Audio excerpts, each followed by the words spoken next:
Welcome back to the Fall Podcast. I am your host, Aaron Blasey, and next to me over in Des Moines, would be to my left, you guys can't see me, but he's left of me right now, just in Des Moines, is Justin Fabian. What's going on, man?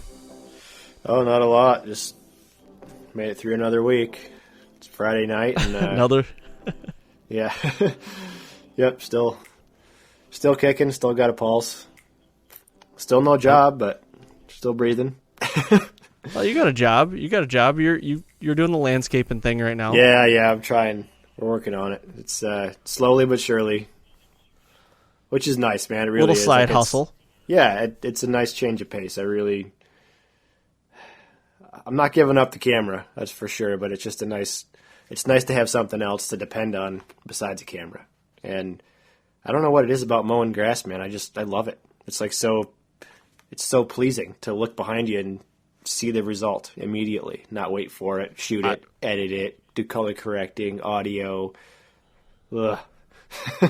That's what I love about it. Like I'm the guy that I gotta have straight lines, as straight as I can get them. Oh yeah, it's gotta look like Augusta, you know, 18th green. It's gotta look as close to that as you can get it. Absolutely. So yeah, it's like an art form, honestly. And then how you said it's an immediate accomplishment, like right when you're it's immediate, right there. Like I just did that. That's awesome, And then I crack a beer and just look at it. That's all. Look at it. Oh yeah.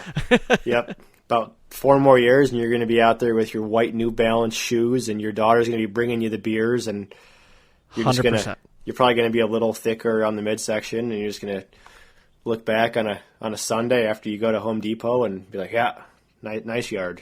I hope I'm not a little thicker around the midsection, but I probably will have cut off. I will have cut off jorts probably, and a cut off T-shirt with like a knee brace on, the white New Balance with the white socks, and just some of these god awful $5 sunglasses from the gas station. That is in my future, probably. Yep. It's in all of our futures, I think. But yeah, I mean, I live in downtown Des Moines. I've got a fairly big yard for being as urban as we are. But I mean, I bought a 54-inch mower, and I 45 it off the front of the house. I change directions every time I mow. Like I even mow my neighbors. I even mow my neighbors' yards, like to the left and right of me, and I do them so like when people drive by, the pattern is visible, like the changing pattern. I do the same thing. I mow it like quartering to their house. I mow it quartering away from my house, and then on the next one down, I go back to quartering to. So it's like it changes and it looks perfect every time. Dude, I do the same exact thing. I'll make sure it's the right angle for how people drive by my house, so they can see the lines for like the longest time, where they can see. And it's never like if the road's running north and south, I never run north and south. No, like it's got to be cut in the It's I totally get it. I thought I was the only crazy kook out there that did that. No, man. But even like when I'm driving like along the highway or like.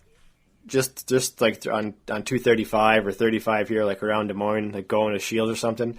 Like when you're going on an on-ramp and like it's like just a big never-ending circle, I just look out like between the highway and the on-ramp, and it's like, man, no one's mowing that grass. Like I'd love to just go mow the meat. I want to go mow it. Mow the median or mow the on-ramp. Like, oh, that'd be so great. Dude, I do the same thing. And then sometimes you look at like somebody's yard, you might not even know them. You're like, what the hell was that guy doing? Like, why is he cutting like that? And your wife looks at you and you're like, what are you talking about? I'm like, that guy, like, he's mowing his yard wrong. Yeah. Oh, yeah. We just went on a 5-minute dissertation about how to mow your lawn. Yep. Hashtag dad life. Anyway, let's get to the meat and taters of this. Today, great episode with Greg Litzinger from New Jersey, the bow hunting fiend. A lot of guys have heard about him. Just another good episode. I mean, a lot of BSing in this, but there's some good points in there. He hunts a lot of public land, salt marsh, which I didn't even know really what a salt marsh is, but we talk about that. He talks about his shoulder is all jacked up, and he's hoping that he'll even be able to hunt this year. And then trail cams. He's running trail cams this year for the first time he's ever ran trail cams ever in his life. So it's a good one. That blows my mind. Yeah. It blows my mind. Wish never run a camera. I wish I could be that guy. I wish I could be like, because you don't run cameras right now, and I think before you used to, and I think a little bit, at heart like right now, I've got 11 cameras out right now. Yeah, dude, if I had a lease or if I had my own farm here in Iowa, like if I was invested into the specific animals that I'm trying to maintain, I'd probably be a camera whore, but yep. Yeah. I tried when I first came to Iowa, they get stolen. Like if they don't get stolen, they get smashed. People take the cards out of them. Like people are just, I'm sick of people that just are out there to try to tip the odds in their favor or take your shit. And it's like, come on, man, it's public land, and it's just frustrating. So I don't even makes bother. it not fun. No, it's like you do all that work and you try to do it right and try to find a good deer to hunt, and it's like, oh, well, camera's been soaking for a month and now it's not there. I just drove an hour hour and a half to put it out, hour and a half to go back and get it just to find out it's not there. And it's like, well, all right. I mean, I'm all about being competitive with yourself, but like if you were to ever kill a deer or an animal, even any of my buddies, or they don't even have to be my buddies, but if the first thing I think of is like, damn it, he killed a buck, now I need to kill one. I've never felt that way, to be honest with you, but I feel like if I ever did, I don't need to be I'm doing this for the wrong reasons. Yeah. Like the first thing, if anybody sends me a picture, you send me a picture or something, deer down or a text or something, I'll be the first one to try to call you or just be like, dude, super pumped for you, and that's just the way I am, I guess. But it just gets sickening because I have people pretty close to me that it ruins hunting for other people because of how they are when it comes to hunting. Yeah, no, it's unfortunate, and you're exactly right. It ruins it. I won't even leave a tree stand in the woods, on public land. I take that back. Yep. Sometimes I do. But I will. Well, if you're coming to hunt like the next morning or something. Yeah, but I'll take out like the bottom 2 steps, so no one's getting into that thing unless they carry steps of their own. But right. Either way, it's that, and like I think like if you have too many cameras, you start hunting based on what the cameras like. You go from having 10 cameras you got to go check to having 10 cell cams, and you're not going to hunt unless you wake up and see the buck coming back into bedding, and you got to stand in front of them. It's like, and then you don't hunt if you don't see that. It's like, well, that's stupid. Like, yeah, you call it being effective and utilizing your time, but you're not. It's like you're not hunting unless you know for a fact that deer is going to walk by your stand. It's not much of a hunt to me. Yeah, no, I get it. I agree. It's kind of like I have a love-hate with them, really. I mean, I used to be the guy that was like, I need to check my cameras every 5 days. Like, I'm so excited. I want to see what's on there. Now, I'll say probably the last 2 seasons now, like, I've got 11 cameras out right now I put out a week ago. I have no desire to go check them. I mean, obviously, the bucks aren't, like, developed where they need to be or where you want them to be yet, but, like, not that I don't have the desire to go check them. The last 2 years have opened my eyes on, the 1 acre farm where I leave cameras marinate, don't go in there, don't touch them, and like the deer they just surround it. They surround the 1 acre, they surround that area, and they just live there. So it's like, okay, really, I mean, I'm more leaning towards like just, let it go, use that information for next year, the previous year, try to get a bead on something or like how they're moving through there, and then just go hunt it. Whatever happens kind of thing. Yeah, and that's honestly, man, to me, that's 80% of the hunt is to learn, adapt, move. Like, it's not about picking one specific animal. To me, it's about being in the right place. Because if you're in the right place, there's going to be plenty of deer that come through it. and it's 100%.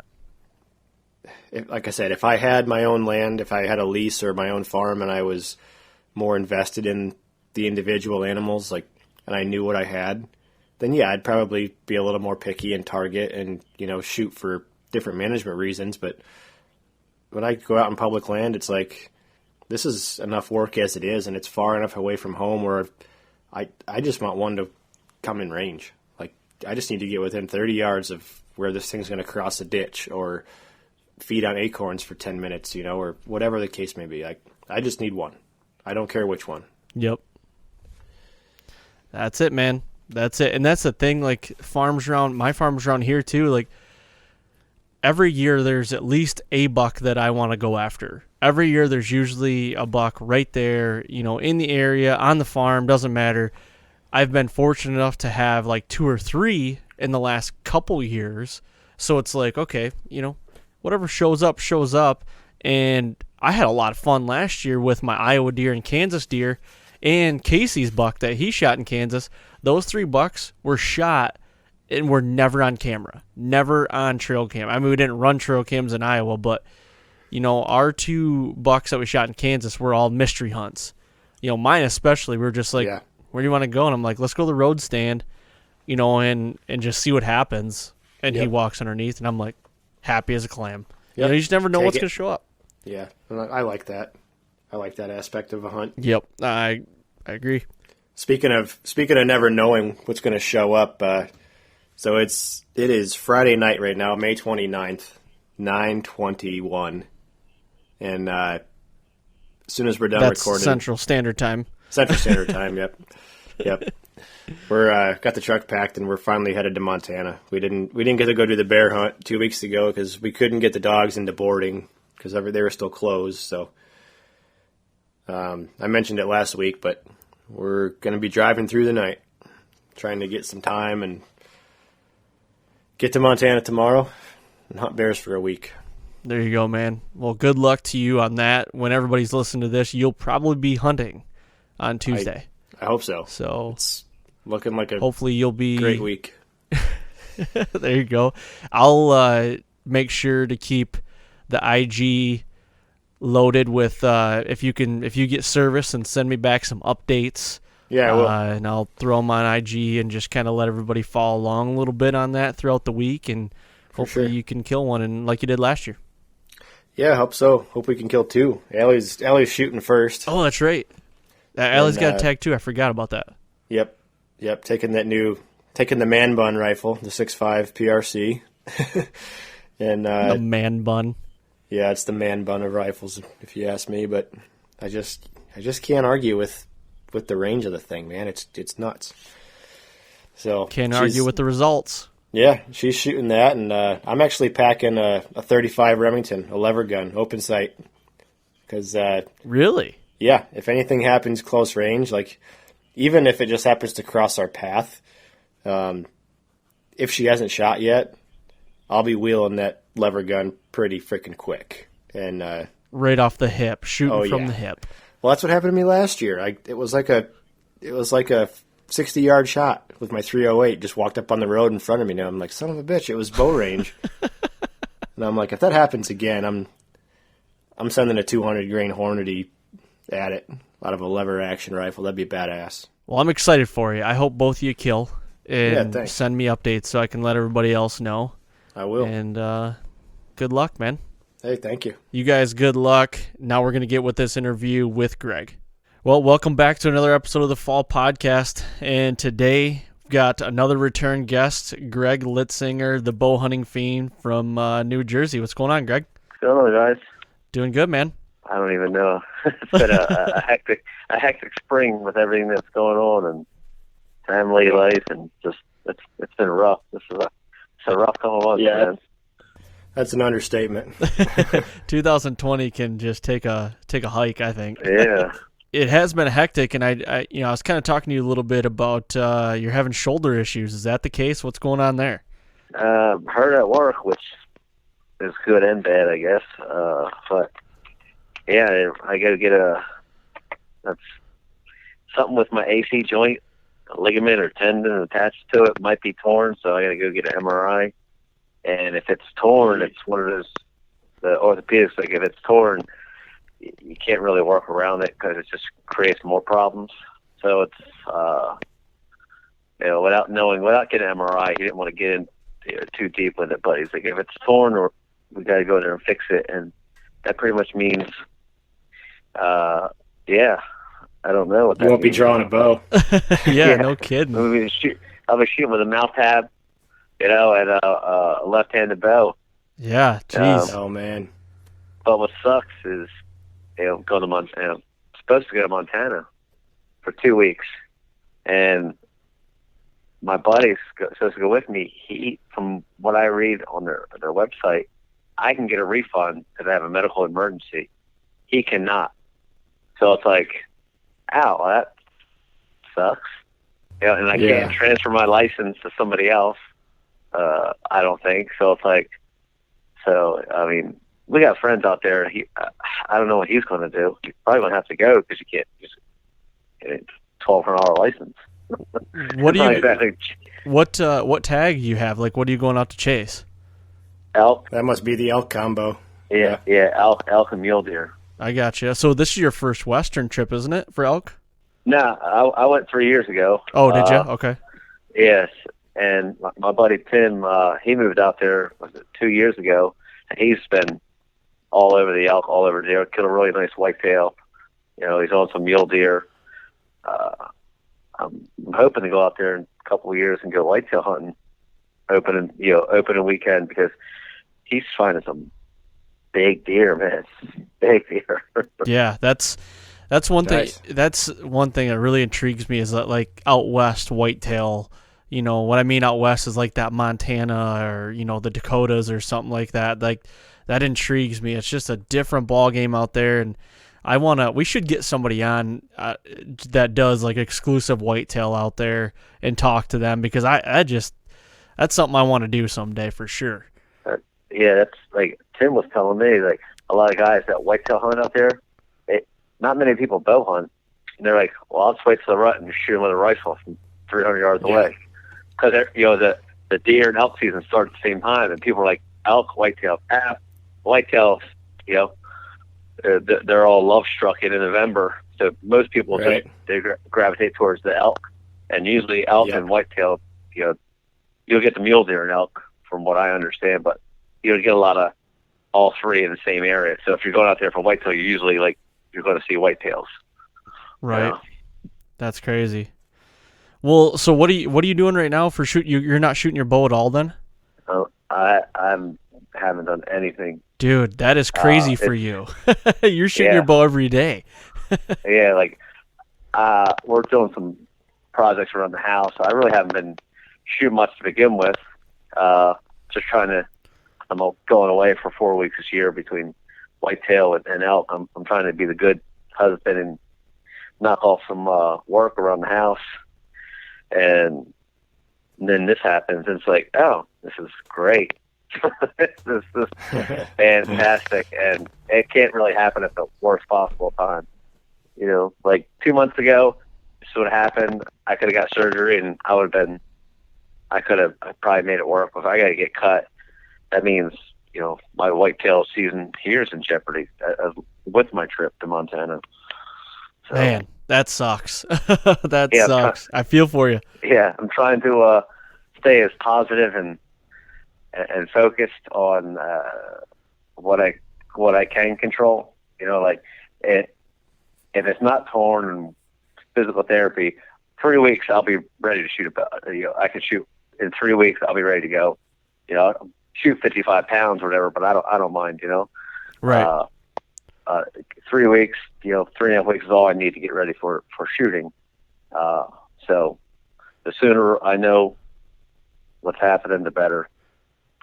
So if I can control that situation there, physical therapy, and maybe wait till surgery till February or something, then I can make that work. Yeah, I guess I don't know. What's your opinion on crossbows? There he said You'd it right rather there. shoot a mouth tab? Yeah, I personally I'd rather do the mouth tab, because Say no more. Yeah, with the crossbow, if I could, I shoot 80 yards, 90 yards with them. Like, to me, it's like, if the mouth tab thing don't work and it comes like November or late October, then I might have to try a crossbow just because I got vacations planned. It's like, well, right. Like there again, I got time off work. I can't change my vacation. So right. It's whatever suits. If I can get accurate enough with the mouth tab, 20, 30 yards, then that'll be what I choose. If not, then I'll have to shoot a crossbow. You faded off there pretty fast. And if I do, if I do shoot a crossbow, I told my buddy, I was like, I'm taking the scope off. I just put iron sights on it. I got to keep it somewhat of a challenge. I commend that. I commend that. I like that. There you go. You heard it here, folks. Yep. So if you is that going to be your plan then? Mouth tab first. If you do have to get surgery and everything, just try to learn on that. Yeah. My buddy has a left-handed bow from his son. It's like 50 pounders. It's a short draw. So I'm thinking a 20 because I'm a 29. I'm thinking probably like a 26 maybe I can probably shoot, and 50 pounds. I got arrows here that'll work. Had to put a lot of weight up front, but I can make it work. At 20 yards, it's not that difficult, I don't think. Yeah. What goes into like those mouth tabs? Have you looked much into them? Have you ever used one? Like, how the hell do they even work? I never used one. I seen Dudley had his, and a few other people. I have some Paralympic archers. It's basically just some material you sew on. You sew around your veins, just bite down with your teeth and let it rip. Really? Yeah. It's not. Dirk Durham did it last year for part of the elk season. Yeah, and he killed, didn't he? Didn't he kill an elk? Yeah, he killed one with it. Yeah. That's crazy. So it's possible. The hardest part for me, from a whitetail standpoint, is some spots I can't hunt from the ground. It's too thick. So it's like, all right. So if I do have to go that route, it's going to change how I do things. I think I'm going to be forced pretty much just to hunt areas where I know, like, save my time and energy for the rut when deer are a little stupid, dumb, somewhat. I think I'd have a hard sell in like October, but anything's possible. Are those mouth tabs pretty hard to shoot out of a elevated stand or something like that then, or is it just not a lot of guys do it? No, I mean, I have one arm, so I don't want to climb the trees. Oh, true. Yeah, I didn't even think about that. Yep. Yeah, but like a lot of spots I hunt, it's the marsh, and there's sticker bushes, briars, and cattails. So ground hunts, it's doable, but I'd have to probably go in there in September and make sure I can actually hunt from the ground in some of these areas. Yeah. Which, it is what it is. Beggars can't be choosers at that point, right? For sure. You just want to get in the woods. Take what you can get. Yeah. Well, you and I are talking a little bit about how this year you're taking like a total different approach on like scouting and your hunting. So, before you're a guy that has a lot of different spots that you go to and a lot of different areas. And this year you're kind of honing in on one. Is that correct? Yeah, I'm one of this big chunk of salt marsh. There's a few put together basically, but it's 6,000 plus. Now, acres. what is a salt marsh? Like, what? Explain to everybody that doesn't know. I don't even really know what is a salt marsh. It's pretty much I'm right on the Delaware Bay. It's a tidal, heavy tidal, flats. I've had my canoe literally in the Delaware Bay before, riding the tide out, and then you ride the tide back in. Yep. But pretty much it's just tidal marsh where the tide, rise and falls. I guess. So probably not a lot of timber, I'm guessing, out there. It's just a lot of cattails probably, and just lower areas. Little islands. Yep. Yeah, little islands, and the main end a lot of it, some of it's public, some of it's private.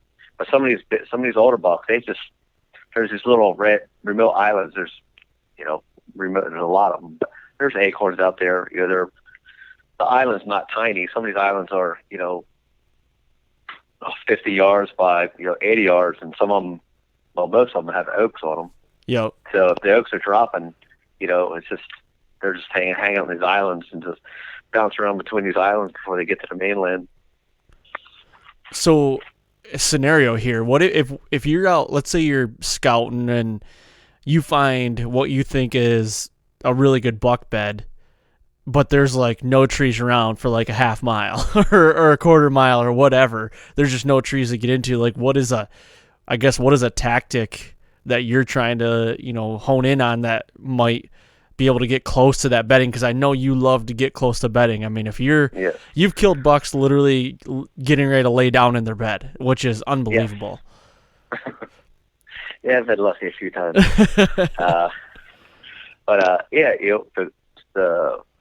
Some of the areas, specifically like the salt marsh, it's another reason I kind of like this is if I do get surgery, like I've kind of been messing with this area for a couple of years now, and I plan on doing a lot of ground hunting in this area to begin with. Like either I can't take the canoe out now, but if I have a longer walk, but chest waders, you catch the tide right, and you can go pretty far out and just sit on the ground, and it's some of this is called I call it salt marsh grass. I don't really know what it is. And there's like little patches of reeds and these low patches of grass. Well, the deer kind of expose themselves enough where you can actually shoot. So you just kind of nestle into a spot and make like a little blind like duck hunters do out of reeds, and just bring it with you.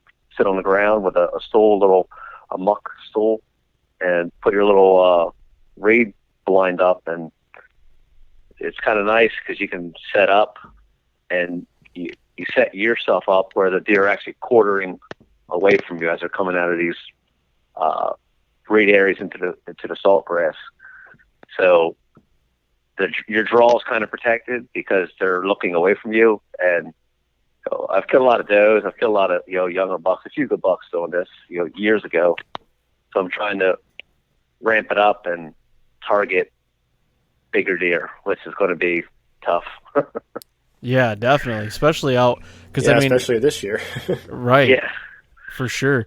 And I've seen a lot of your Instagram stuff, and I mean, you're out in the middle of nowhere finding beds and finding sign, and I'm just like, man, like your gears must be turning. You're talking about hunting from the ground. Have you ever seen that new the Primos double bulls that like have the surround view, where you can it can't see in but you can see throughout? Well, they made like a half one that folds up for like turkey hunting and bow hunting.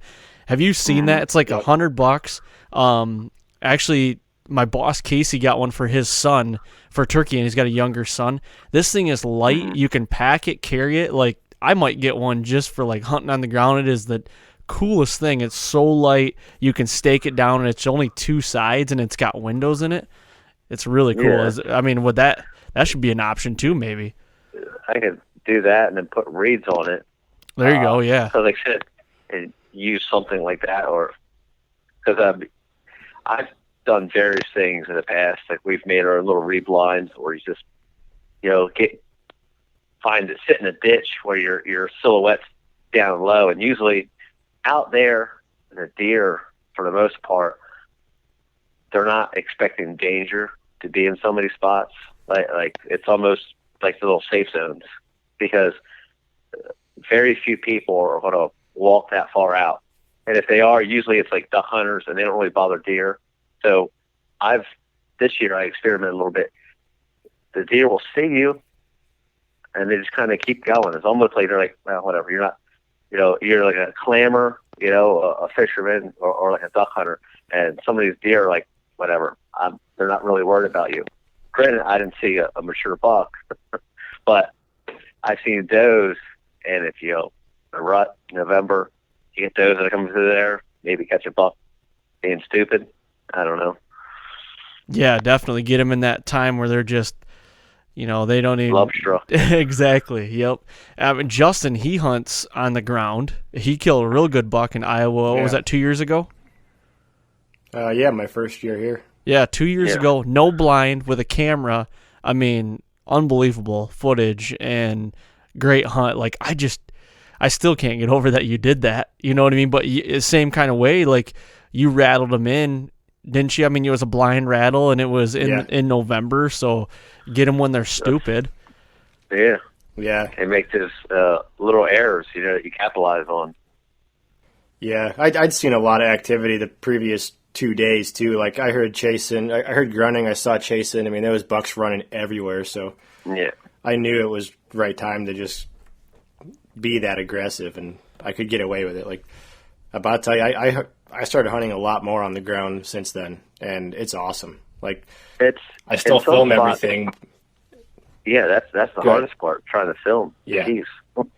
Yeah, but if I can leave a stand and sticks back, I don't mind carrying all the camera gear and tripods. It's true. Yeah, that's one thing I still got to figure out if I do hunt from the ground, how I want to set up a camera, because I want to film again this year. I stopped filming because I let too many good bucks walk, and now I'm getting itch to film again. So yeah, I'm thinking like a tripod, and I want to take my camera arm apart and put it on the top, so I got like a 2-arm swivel on top of a tripod, so the camera is away from the tripod and not on the tripod. I can maybe swing it a little bit better without so much arm movement. That'd be a good idea. Nice. Yeah, that'd be great. I feel like you probably have to. Have you tried it yet with getting that double, the double arm out there? It might be too much weight for the tripod unless you got a pretty good beefy tripod. Yeah, I'd have to give it a whirl. Because I know, like in the Marsh, I know I got a seat, and so duck hunters muck seats. There's a little, I guess, the pole with you just stick it in the mud, and there's a little like a cone shape, and it goes down, and that cone stops you from going any further, and it's in there pretty good. I was thinking the same thing with a tripod, like do something that thing down in there so it's steady, balance it out, and then I can make movements. If I got to make fast moves, the tripod is going to be stationed. Yep. Yeah, you wouldn't even have to move the tripod if you got basically a camera arm on it. Yeah, that's I got all these things in my head, but I probably won't end up doing anything because I probably won't have time to test anything out, or I'll try and go out first day and just mess up filming or mess up on a deer. I do have a head strap from Solvid. I messed with that a few times last year. That thing's legit. It's great footage. I have my not big, but the big Panasonic like HV770 or something. It's kind of big and clunky, but it's great footage. There's a little app on your phone. You can see where you're aiming it. Oh, nice. But it's cumbersome. It's not very comfortable. It's probably the best word. But it gets good footage. You got this camera strapped to the side of your head. Yeah, it looks ridiculous, but it's great footage.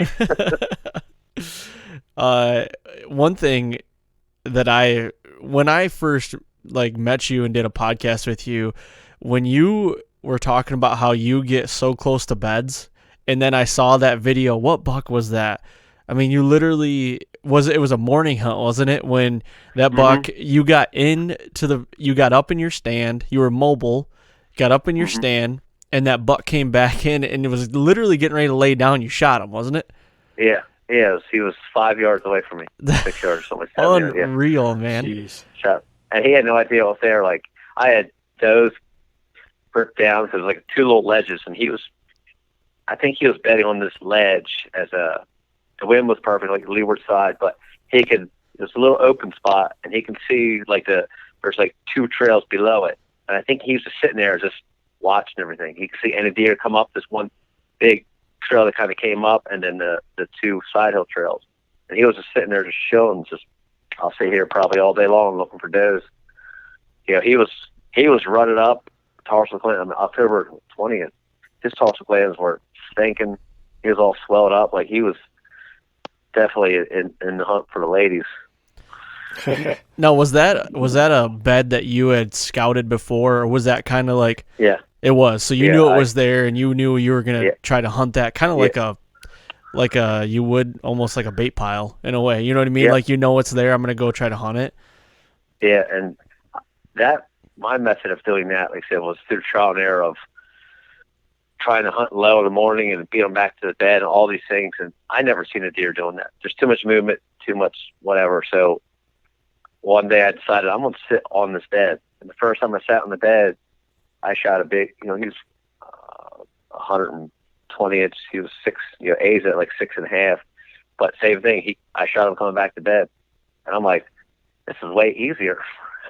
And I tried it again somewhere else and had bucks come in. I'm like, oh, this actually works. It was basically out of frustration I tried it, more than anything. And then with social media and spending time on the internet, you hear of other people do it. And it's like, all right, it's not that crazy. It's aggressive, but it's not really crazy. Yeah, so when you're trying to beat them back to bed, because I know a lot of guys start talking about it, like, you got to beat the bucks back, and it's nearly impossible. Like, I mean, how early are you getting in to do that? Sometimes in the mountains, I find, even around here, actually, I should say, just in general, every deer I've shot in the morning, pretty much all my deer are morning kills except for 2. All my mature deer are morning kills. They come back anywhere from 7:15 to 7:45, 8 o'clock range. It don't matter if it's the mountains, the big woods, hill country. The only place that doesn't ring true is the salt, like heavy pressure salt marsh. Like, they're in there, way before daylight. So that's a tricky endeavor, salt marsh. Yeah, because you're probably not quiet at all trying to get through that stuff, are you? No. Some spots I can do it with the canoe, ride the tide, which is difficult because certain areas are good in October, certain areas are good in November, and you got to get the right moon, the right tide, the right wind. Everything's got to line up, which is it's pure luck basically. Like last year, I didn't. Yeah, I waited to hunt these 2 spots, and I never got nothing. Couldn't get the right wind or the right tide for a morning hunt. So I know if I could have got it, I probably would have killed something. But to have the stars align perfectly was, asking too much, I guess. You talk about killing basically all your mature bucks in the morning. Now, I'm the exact opposite. Justin, I don't know about you. What is yours? Daylight or morning or evening? I've always preferred morning hunts. I don't really think there's any specific difference. I just feel like I'm hunting more, being out there to see the sunrise. Right. I don't know. It's kind of. Have you killed more of your mature bucks in the morning? Oh man, I bet. Honestly, I bet it's even. Really? I can't think of every instance, but. So, Greg, why are you thinking that you kill all yours in the morning? I have no idea. Ever since I started hunting, probably. Now, I guess I've had more success in the morning, even from the beginning. Like, my first deer I ever killed, I killed at night. But every other deer, I think, like, for the first 3 or 4 years of me hunting, outside of that first deer I killed, most of them were morning. And I don't know if I just gravitated towards that, like you said, because you see the sunrise or whatever. I don't really know. It just works for me. And the evening, like, I'll see deer. They get up out of bed to come to me, and then it gets dark. And to me, like, that's the worst. Because usually how I hunt, if the deer's coming out, the jig is up, he's going to bust me. He's going to smell me, catch my wind or whatever, and that spot's over with. So I think morning, I just gravitate towards that. I don't know if it's like subconsciously I put more effort into morning hunts, better access, or put more, a thought process into it. I don't really have good data to back it up. Yeah, and I was just curious because I'm with you, both you, on that. I prefer mornings, but I've killed majority of my like mature or bigger bucks in the evening. But I think, and Justin, I think what you were probably getting ready to say when I cut you off rudely there was it's all right. That let it slide. that I feel like when I get in the morning, it's just like you're almost beating the nature like up, like you're getting in there, like slipping in the back door, and you feel like you're quiet and like you can get in and just things like move naturally. Now, when I go in the evening, you're usually walking through and just you feel like you're disturbing things. You feel like you're walking on eggshells all the time. So I feel like personally, I just feel that I'm probably scaring shit out of there. Yeah, I know. I also think like in the morning, I've used some failed morning attempts and got intel either walking out and be like, oh, they're hunting over here. Well, I got a bed over here, or I got a spot over here. It's a good morning spot. And I think I used, because walking in the evening, I don't know if I don't walk as slow. Like when I'm leaving the woods from in the morning, getting back to the truck or the canoe, I seem to still hunt. But like when I go in the evening, it's like, well, they're already in their bed, so I can just blow this area out, and like I move too fast. I don't really scout or scan as well as I do in the morning. Like in the morning, I'll still hunt like a motherfucker, Yeah. But in the evening, I'm like, in the evening, I'm late. Oh, I got to hurry up, the tide's changing, to do this, and the wind. I'll just go, Yep. And I just kind of get in a hurry a lot. Yeah, I always feel like, number one, I can get away with a lot more in the morning. Like as long as I'm on time, which very rarely happens. But if I'm hauling in a bunch of shit, like stands, camera gear, all that stuff, like if I do it in the dark, I know I'm fine. They can't see you. If they smell you, they smell you. It doesn't matter if it's day or nighttime. You can get away with more, I feel like, in the dark. And then for me, it's like the anticipation of knowing that the first hour and a half is probably going to be the best of the hunt. Yeah. For me, it's like, let's get this over with. Like now, it's now or never. Like as time goes on, it's probably going to get slower. Whereas when you go into an afternoon hunt, you got to like sneak in there. You're like, I'm making too much noise. Am I picking the right stand? Am I going to the right ridge or whatever? Then you set all the stuff up. You get up in there, and it's like, okay, now I got to sit here and wait for prime time. Like the anticipation has to build towards the end of the hunt, whereas in the morning it's like right off the bat. Yeah, I can agree with that. And I think also too, like in the evening hunts, I know I want to hunt this one spot, and I'll see like good sign. I'm like, yes, I'm gonna hunt here, top sign. And as soon as I climb up and trade all stuff, I'm like, and you look over the other island and you see like deer get up and like go where you would have went, and you're like, yep. I was good as a flint right there, Yeah. But like I said, in the dark, your spot's already planned out, like your entrance, your exit, how you're getting in there, what time you're getting in there. So you can't be distracted because you got a singular focus on that one tree or one spot. Yeah. Yeah, definitely. I agree on that. I just find it, and I think a lot of guys probably out there find this too, but mornings are so tough to get up. And it's like it could be it's literally like getting your feet off of your bed to the floor is like the toughest part about getting up. You know what I mean? Once you're up, for me, I'm like, okay, we're good. Here we go, But I don't know. I prefer mornings. I try to hunt as many mornings as I can, but And I think with morning, from years of getting programmed by different avenues of media, be it TV, videos, or magazines, mature bucks in mornings are difficult to hunt. And I think a lot of people have been programmed that it's hard to kill mature deer in the morning. I agree, man. I couldn't agree more. Because I tell people all the time, it's like, and even here, I mean, I target the worst. I call it I'm hunting unicorns. I literally I hunt the most pressure areas possible. Like I I'm an idiot, I guess. I make it as harder than it needs to be because I'm an idiot, pretty much, I think. But or you like a challenge. Yeah. Or these deer, they grow up pressured. They know where these hunters park, walk in, same ladder stand, same hang on, Jersey, you're allowed to bait, so same bait pile. These mature deer know that, and they just alter their movement. They're still there, you know. They don't really change. They don't change what they do. They can't get up and move. You know, like, oh, I'm gonna buy a new house somewhere else. Like certain spots, there's nowhere else to go.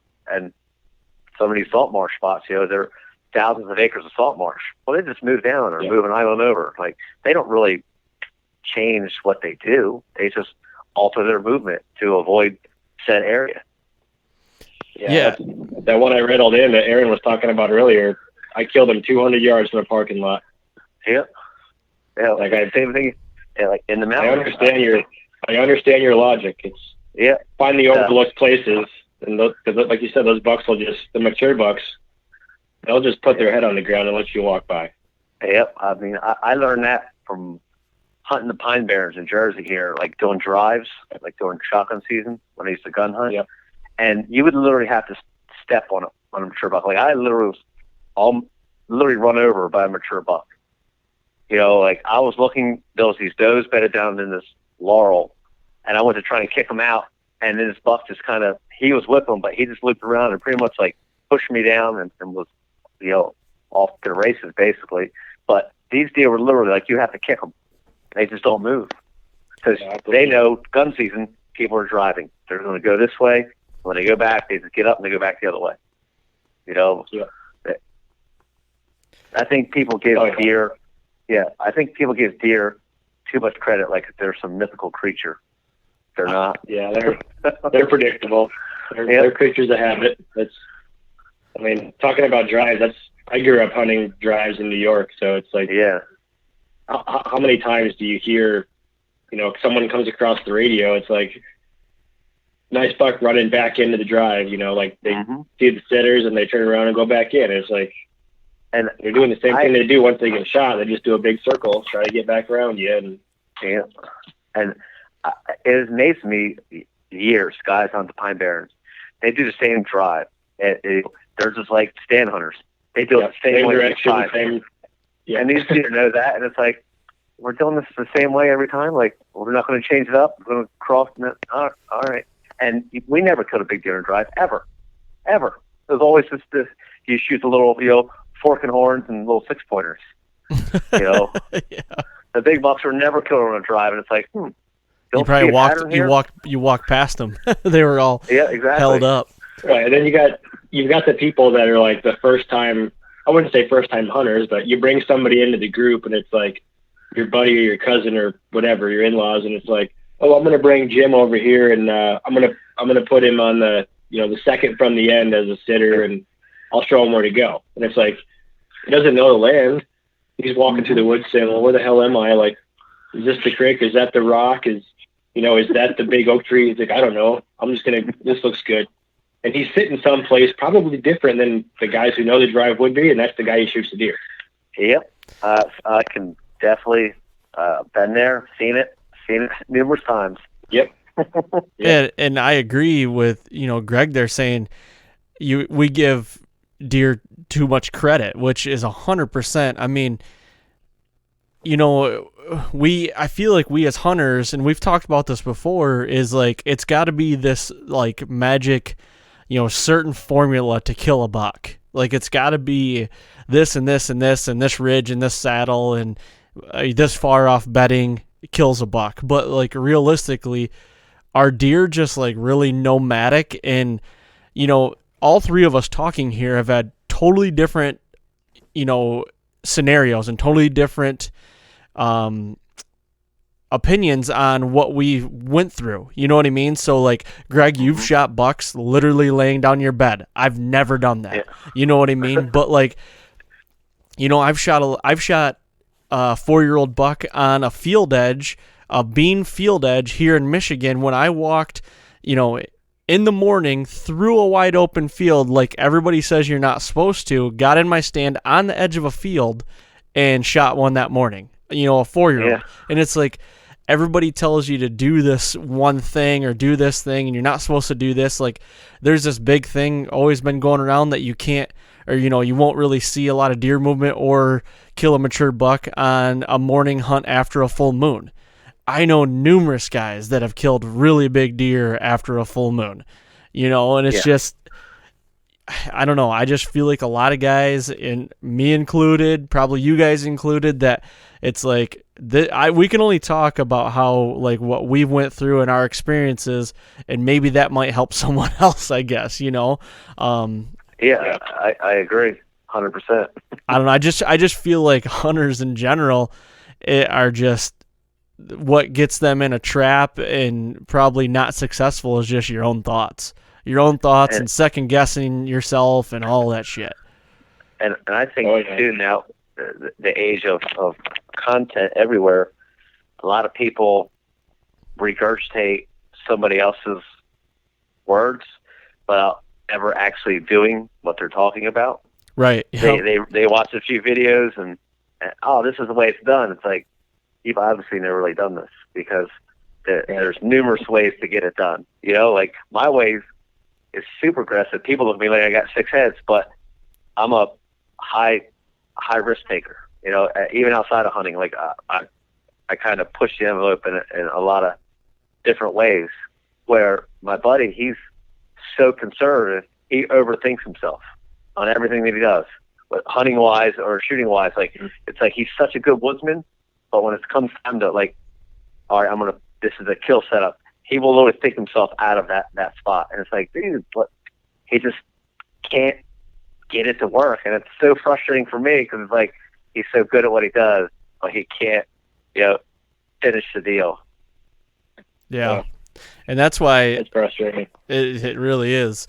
And that's why Justin and I, we talk about our own experiences and try to shed light a little bit on that. Because we've even said it before, we don't want to be known as like thinking we're experts by any means, because I'm not at all, but that's like we like to have guys on like you. I've never hunted a salt marsh before. I've never really hunted a lot of buck beds before. So like talking to you, people might get a little something out of this. I don't know, or just like to hear our sultry voices, I guess. Exactly. My sexy radio voice. There you go. I do say in New Jersey, this guy must take his coffee to the stand with him. Pocket car out in the yard. That's Boston. I was gonna say you got a lot of Boston in that. Oh man, my New Jersey accent goes to Boston as well, because I can't do it, man. You guys are, it's like Pittsburgh, they call it the Yinzers and the Pittsburghese or something. It's literally its own language when you go to Pittsburgh. It's unbelievable. Well, I don't think I have an accent, and then I hear my buddies from like Western PA, they hang out, and I'm like, God, you guys are like country, but not. And they're like, you talk funny. I'm like, really? I talk funny? I'm like, it's so weird. Yeah. To kind of do a transition here, we're talking about, doing things differently and just, kind of gravitating towards, you said you're more of an aggressive guy, you know what I mean? And talking about hunting buck beds, and I really haven't done that a lot on our salt marshes, but you're doing something this year that you've never done in your life, right? I mean, you're starting to run trail cams. That's crazy for Greg Litzinger. Yeah, exactly. Well, dad life and family life does that to you. I don't have just random time to, I just spend every day after work in the woods, because, I got wife and kids, and now with this whole COVID thing and schoolwork, I got to get home and make sure my wife can finish her job and, and have some peace and quiet. So it's been a hard challenge for me to get the time in the woods. So I'm like, you know what? I'm going to have to camera it up this year. And I'm specifically trying to find a deer worth chasing in October. So I would just, out of sheer, time spent in the woods, I'd kill, because I would hunt it almost every day. Now I'm limited to what I can hunt. So I don't want to hunt an area 5 times and never see a deer, I can put cameras out and know there's a 140 or something caliber deer, then I'll hunt that area. If not, I'm not going to hunt there. Like, I'm not going to waste my time. I really want to just target mature deer and just time. Yep. So you're basically just going to use them for, like, 1, inventory, but 2, just figuring out if you even want to go into that piece or even waste your time. Yep. And I camera bombed, slowly stockpiling cameras, some cheap throwaways, a couple good ones. Because I lose. I mean, last year I lost 2 cameras. The year before, I think I lost 3. So I don't buy anything super expensive unless, I get a good deal on it, basically. Yep.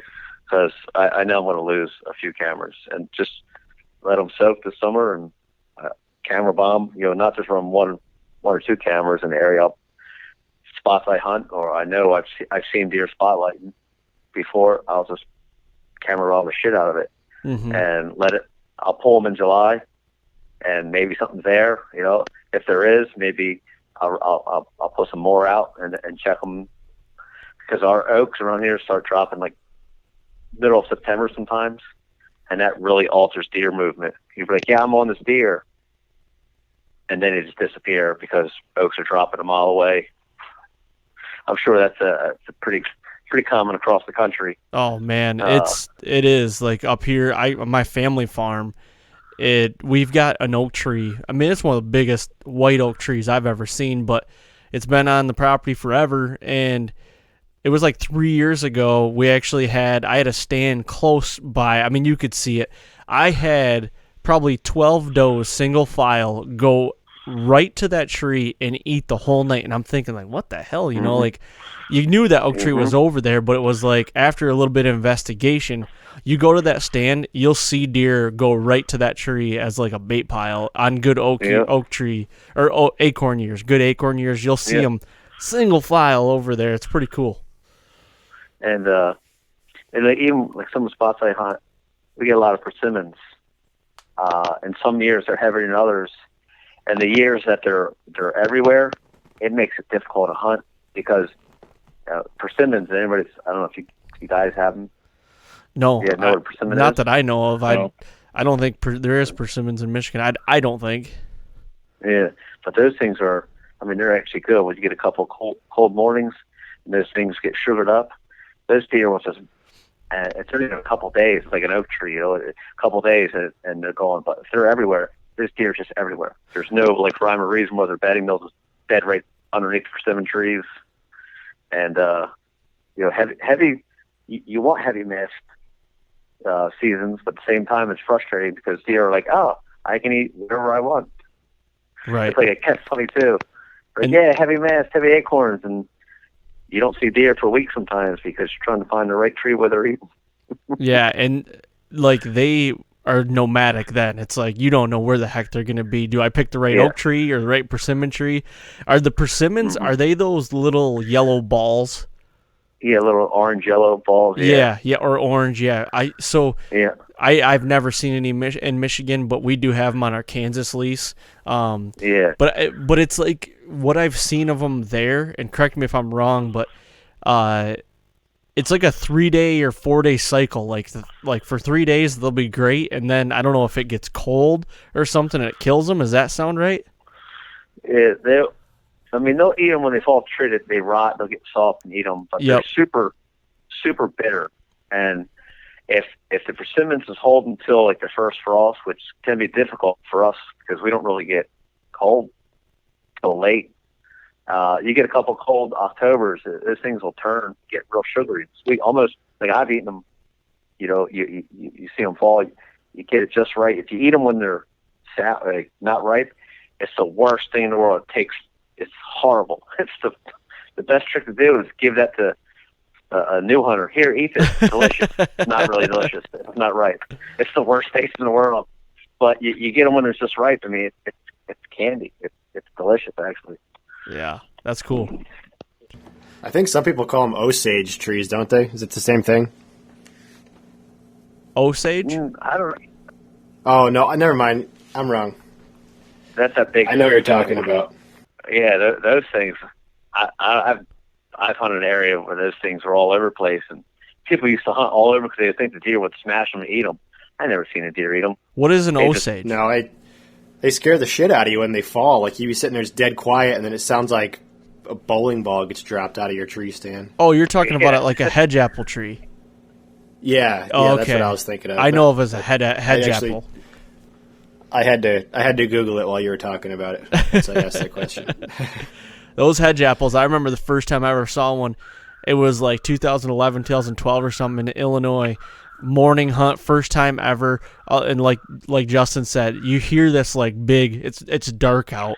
Sounds like somebody dropped a bowling ball, and I'm like, what the fuck was that? And all of a sudden it gets daylight, and you see like all these yellow softballs, but a lot heavier than a softball. And I'm like, whoa, what is And then you bust one open, and they're all like flaky and stuff like that. They're all over. Not here in Michigan, but out west, they're all over. And I mean, they're good ankle breakers too. Like I've rolled your ankles on those things in the dark. You're just like, well, you better stay away from you. You got a bum wing. You don't need a bum wheel. Exactly. stay away from that.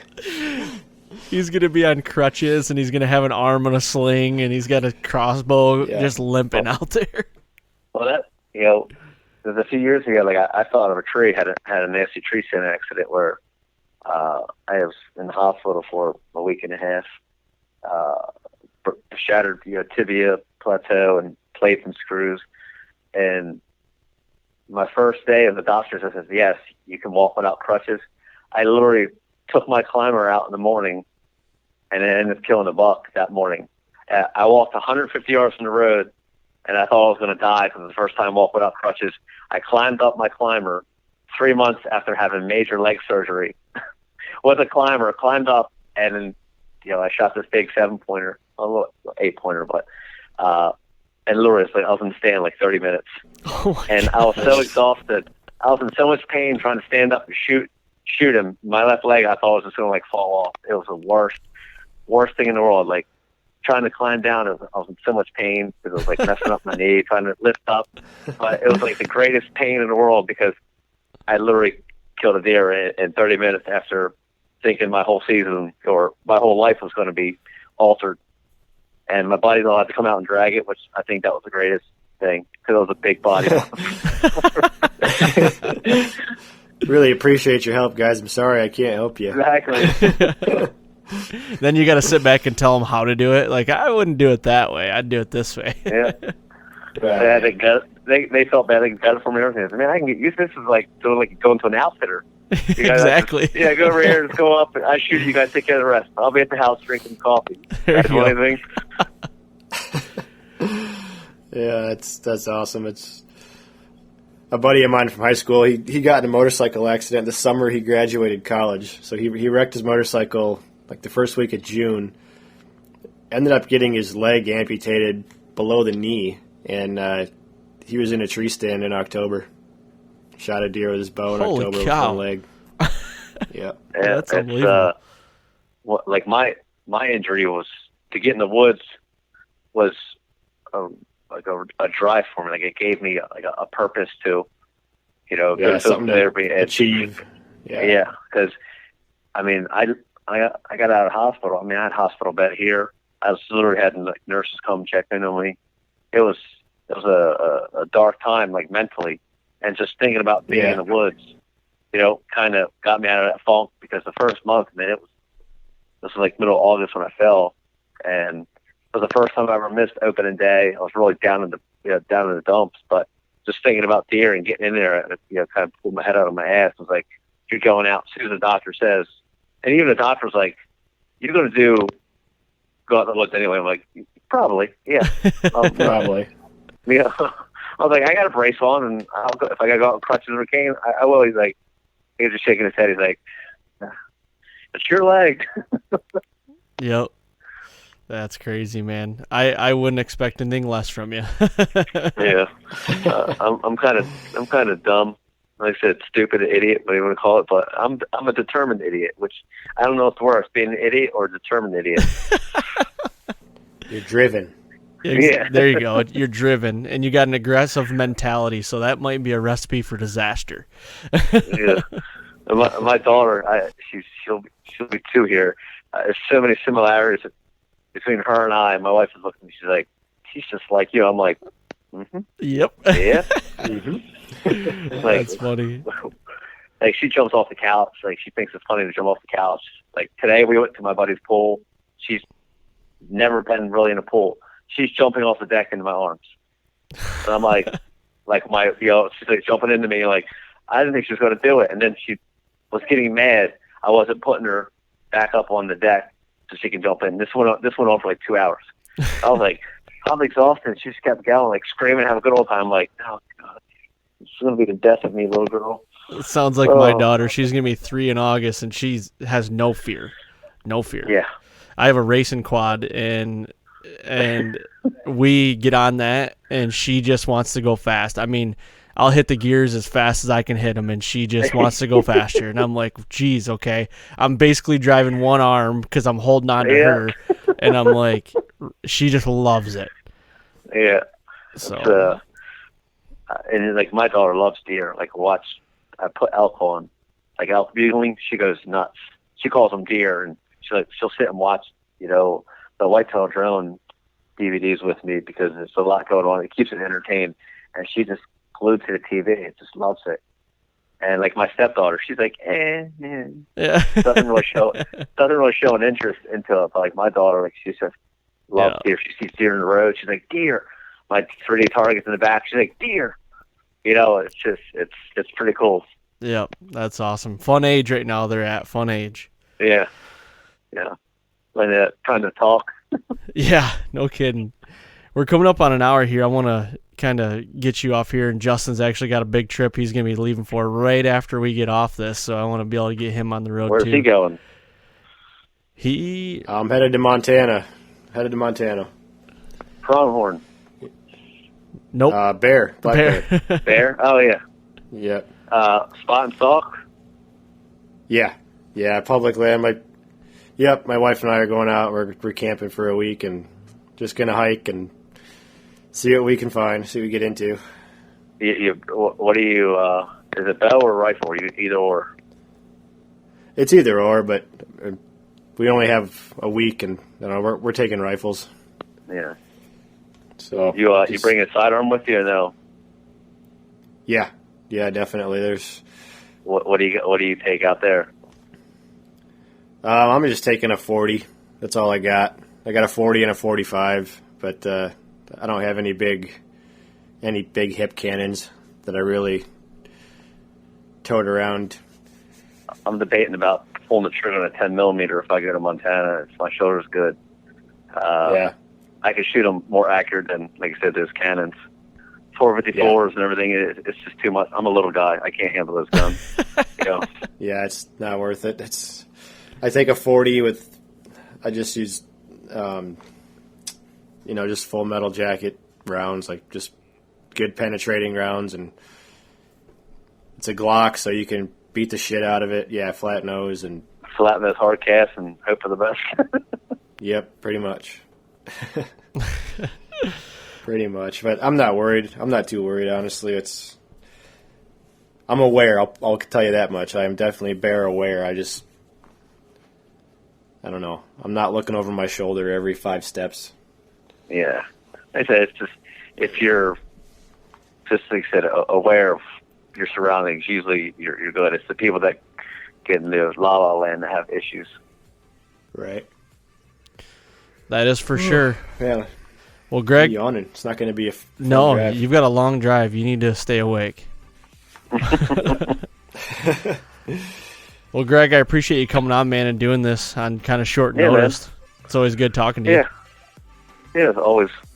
Well, cool. I guess last question I had for you, I think right before we do cut it loose here, is like, what's your plans this fall? I mean, for hunts, are you just going to stick around New Jersey and hopefully PA, Western PA mountain, New Jersey mountain?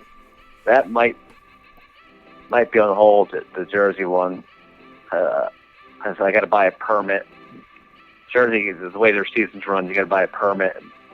The 2 areas I plan on hunting, they're kind of I need 2 permits because it kind of covers 2 areas. And I'm like, they're 25 hours a piece or whatever. So it's like, I might skip out in Jersey Mountain, just do the Western PA, and then Montana if possible.